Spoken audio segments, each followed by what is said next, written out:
Hello and welcome, Mitchell, and this is also The Open Door. It is Wednesday, May 22nd, 2013, and I thank you for taking time to watch this video. I hope you went through the intention as it scrolled by just before this. It's very important for you to stay in that highest frequency of love that you can. And the word love, basically, for me and what I feel it represents is just the highest frequency that we can vibrate in as pure energy. And it's probably just the human word that best describes it. So thank you for being here with me today, whether you're actually watching this on the 22nd of May 2013 or sometime in the future, because this is out there. This is permanent. The web, they say, is permanent information what you put on there. Well, that's kind of just a reflection of what really is too. Every thought you think is permanent. It's out there. It's a vibration that is going on and on and on and on. So diving in, a little teaching on the tarot cards. Thank you for subscribing and sharing. If you're not a fan of my Facebook page, below this in the description, you can click on that and become a fan and get some other updates and things that go along with what I do.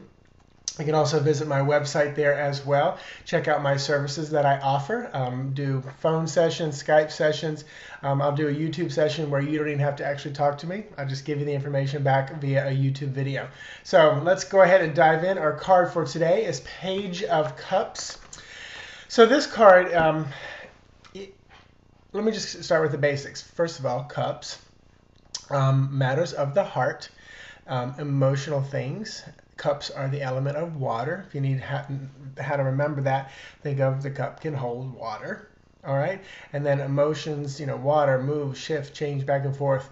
And I always think of the heart, being right there in the center and holding so much. A page often can represent children in my readings. All of this is what I go connect with.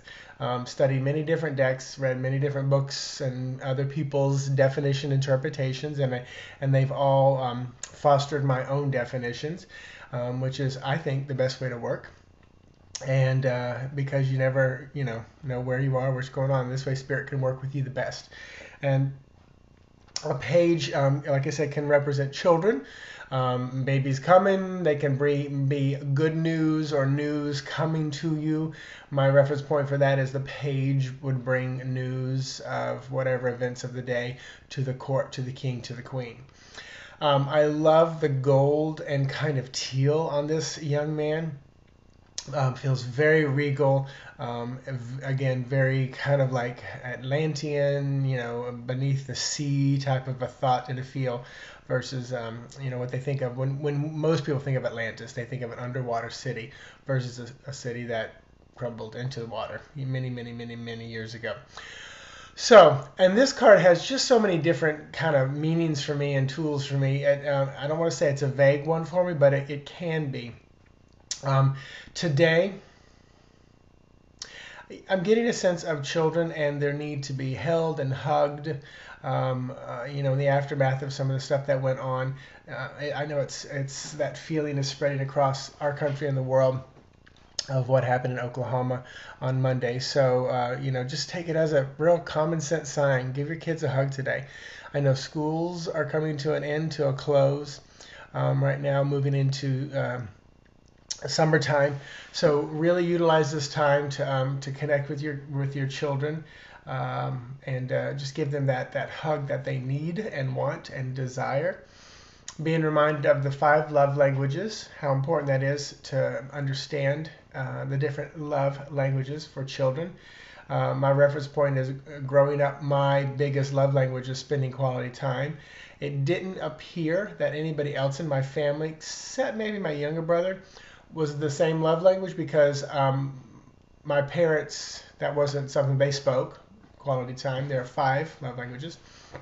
But so I felt unloved at many, many times. So I think it was a big aha moment. So get that book if you haven't. You can even go online and Gary Chapman, 5 Love Languages, and just check them out if you don't want to spend the time on the book. But you can get some details and bullet points of what the different love languages are. And just realize that that's how some people equate love. And they are acts of service. So some people love to have something done for them. Like my partner loves it when I do the laundry or take the garbage out. For me, I like to do it myself. So acts of service, spending quality time, just sitting down and having coffee. For birthday, some people would rather have a meal together rather than a gift. And that goes to the next one, gift giving. I personally don't enjoy gifts because I think they're sometimes just inappropriate, meaning I can't really use them or don't want them or don't like them. I'm a very practical person, so gift giving is not one of my love languages. Words of affirmation, another one that kind of makes me feel funny. If you tell me I look nice or I did a good job on this and that, it just makes me feel awkward because those are things I feel like I already know this and you're trying to butter me up. So that's not necessarily a love language. So I lost my fifth one. So acts of service, touch. So physical touch, which is kind of a minor one of mine. Quality time is my biggest one. So physical touch, that's why I'm going back to hug your children today. But speak the language that your kid speaks most, and you've got to maybe do a little research and figure out which one they appreciate the most. If the little girl wants a gift, daddy brings a gift home, she is thrilled. The other boy, daddy brings a gift home, he's like, okay, thanks, but I want you to just sit down and talk to me about your day. That takes more time to do that. So dive into those. This almost feels more like an open door thing. So I'm going to shift gears into the open door now with our Page of Cups, removing that. And I will talk to you guys in just a moment. Hello, and thank you for staying tuned into the open door. My name is Mitchell. If you jumped over here and did not come through the Tarot's Insight. In between these segments, I just bow my head and I cut that part out. But I really, again, coming back to the practical side of me, I really want the open door to be a place where you and I, can affect change. And on any given day, I'm getting as few as 100, as high as 187 views on a video.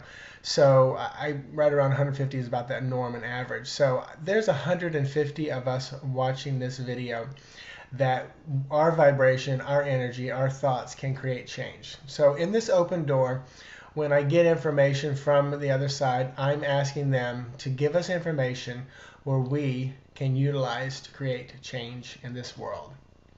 So and right now I think some of the biggest change, because normally I don't watch a lot of news, and neither does my partner Fabian. But last night, and trying to catch up from all of The Voice, So You Think You Can Dance, and all the TV shows that we have taped from the week we were gone. He stumbled upon a show that was preempted by the news Monday night, and we watched, and it was, I think, Brian Williams covering Oklahoma.